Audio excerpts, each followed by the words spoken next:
Welcome back to Sushma ಕುಟುಂಬ channel. Please ನನ್ನ ಚಾನಲನ್ನು ಸಬ್ಸ್ಕ್ರೈಬ್ ಮಾಡಿ, ಶೇರ್ ಮಾಡಿ, ಕಮೆಂಟ್ ಮಾಡಿ. ಇಷ್ಟವಾದರೆ ಒಂದು ಲೈಕ್ ಮಾಡಿ ಫ್ರೆಂಡ್ಸ್.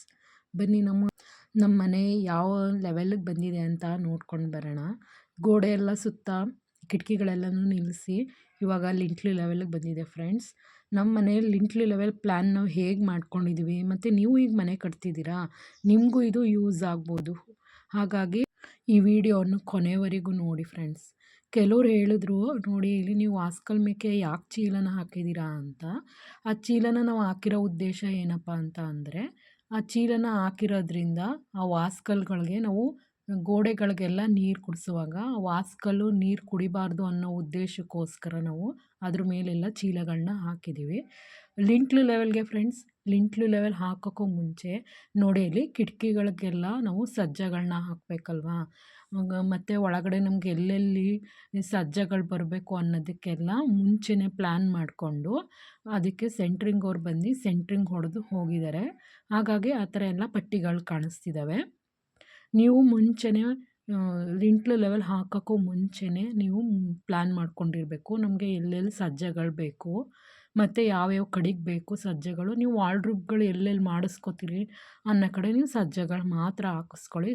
ತುಂಬ ಈಗ ಎಲ್ ಶೇಪಲ್ಲಿ ಕೆಲವ್ರು ಹಾಕಿಸ್ಕೋತಾರೆ, ಕೆಲವ್ರು ಯು ಶೇಪಲ್ಲಿ ಹಾಕಿಸ್ಕೋತಾರೆ. ಅದೆಲ್ಲ ನೆಸೆಸರಿ ಇಲ್ಲ ಅಂತ ನಾನು ಅನ್ಕೋತೀನಿ. ಮತ್ತು ಸಜ್ಜಗಳು ಹಾಕಬೇಕಾದ್ರೆ ಸ್ವಲ್ಪ 2 ಅಡಿಗೋ 2.5 ಅಡಿಗೋ ನಿಮ್ಮ ಫ್ಯಾನು ಹೊಡಿದ ರೀತಿಲಿ ಹಾಕಿಸ್ಕೊಳ್ಳಿ ಫ್ರೆಂಡ್ಸ್. ನಾವು ಎಲ್ಲದಕ್ಕೂ 1.25 ಅಡಿ ಸಜ್ಜ ತಳಿಸಿದ್ದೀವಿ.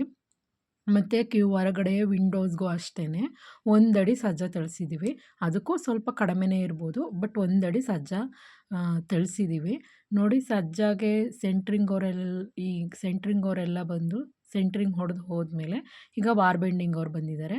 ಬಾರ್ ಬೆಂಡಿಂಗ್ ಅವ್ರ ಕೆಲಸ ಏನಪ್ಪ ಅಂದರೆ ಸ್ಟೆಪ್ಸ್ಗೆಲ್ಲ ಕಬ್ಬಿಣನ ಹಾಕೋಗ್ತಾರೆ. ಅದಾದಮೇಲೆ ನಾವು ಕಾಂಕ್ರೀಟ್ ಕೆಲಸನ ಸ್ಟಾರ್ಟ್ ಮಾಡಬೇಕು.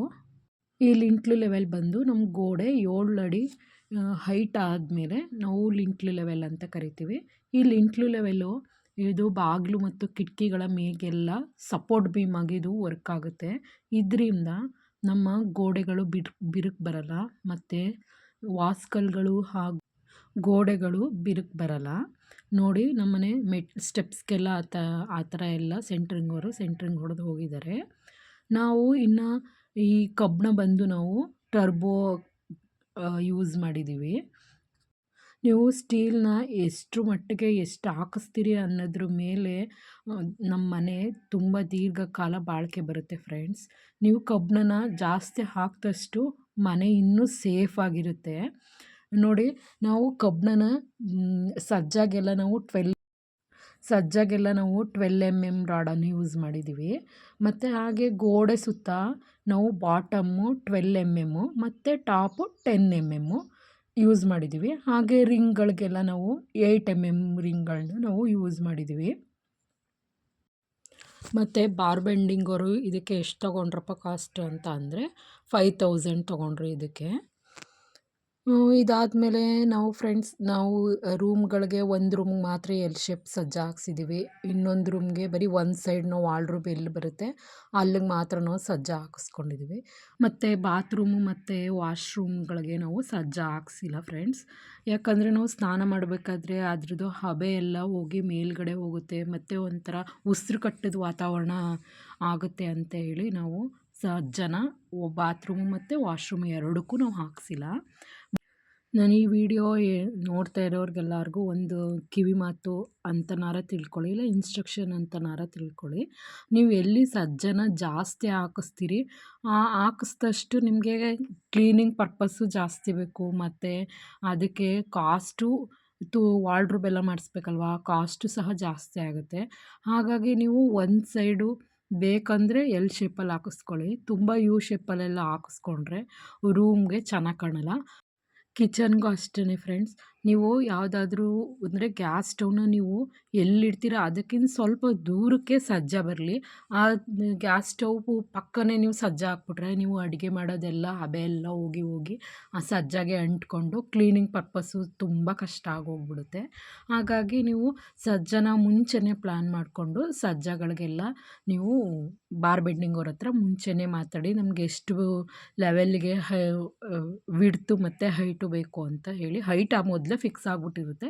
ವಿಡ್ತ್ ಎಷ್ಟು ಬೇಕು ಅಂತ ಹೇಳಿ ಅಷ್ಟಕ್ಕೆ ನೀವು ಪ್ಲ್ಯಾನ್ ಮಾಡಿ ಬಾರ್ ಬೆಂಡಿಂಗ್ ಅವ್ರ ಹತ್ರ ಕಬ್ಬಣ ಹಾಕಿಸ್ಕೊಳ್ಳಿ.